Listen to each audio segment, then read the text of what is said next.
So now we're going to go over how to write a story quickly. Now that we've established that any idea will do, I'm going to cover a quick method for writing.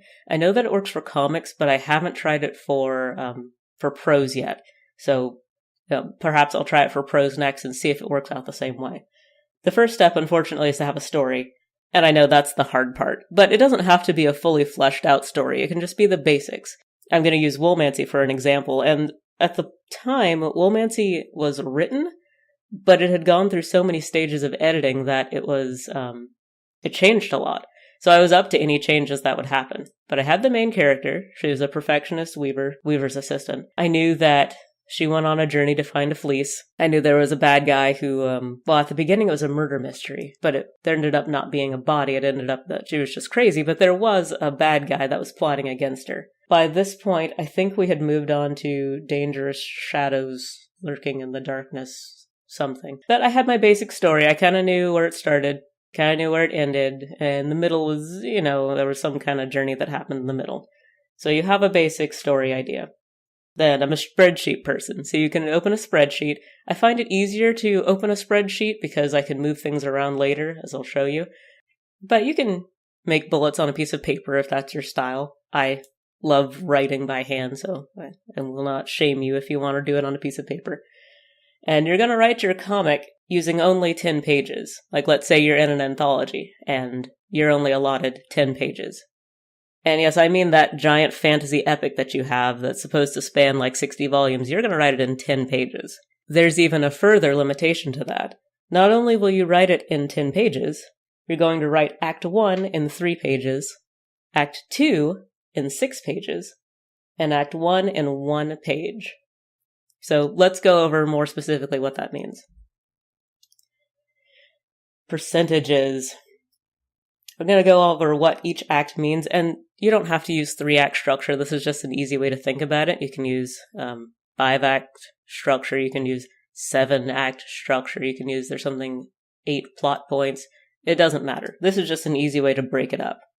So generally speaking with comics, you want to get Act 1 done in the first 25%.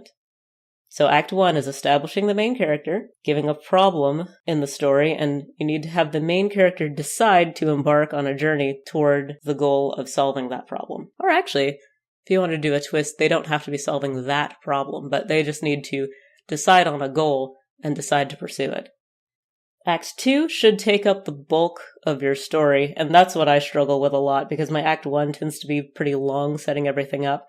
And then my Act 2, I want to make it, kind of brief, like, let's get over that and get to the point. But Act 2 is where the meat is. So that should take up about 65%. And that is your main character striving to understand the challenge that they're facing. They take greater and greater risks along the way. And potentially, they'll think that what they've been desiring, like that goal they're trying to achieve, has been found. They may be proven to be wrong later on. And then Act 3 is only 10%. You want to wrap it up. So the hero takes the greatest risk. So they could be taking risks along the way, building and building, but this one's going to be their greatest risk. They're going to put forth the greatest effort, and ultimately they win, if you want it to be a comedy or a romance or whatever. Or they can lose, which would be a tragedy. And this is where the climax occurs. So once you do that in 10 pages, and it's really hard. I mean, you have to cut out most of the nuances. You have to cut out, all those funny bits where you show the characters' personalities. Most of that has to go. So you get down to a bare, basic story, and it's kind of boring, but, you try to spice it up as much as possible. You try to make this the most interesting 10-page story that you can that has your plot.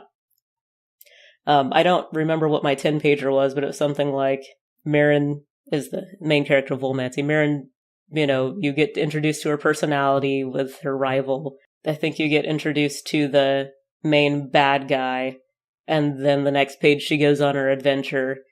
She does some trials to get the fleece, comes back, defeats the bad guy, all in 1 page. That was pushing it, but hey, that's what you gotta do in 10 pages. And if you're gonna write for, Marvel or DC, you have to get it done in 10 pages, or not 10, it's like 20, 26 or 32. You don't have a choice.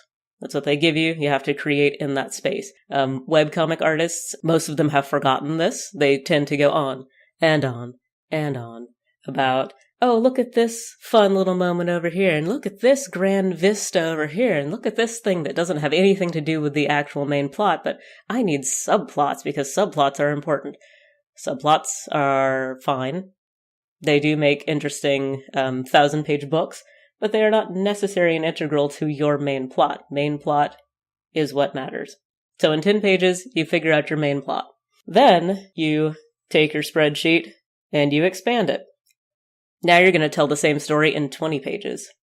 And off to the side here, you see my Woolmancy in 20 pages. And it's not bad. I mean, you introduce the main character, you introduce the bad guy, you find out that the shadows start taking over, you introduce that the fleece is the solution, evil magic takes over the weavery, she's pulled into a safe location where she can go find the fleece, and then in the next chunk of pages, she finds the fleece, goes through all the trials to get it, she actually meets a secondary character in there.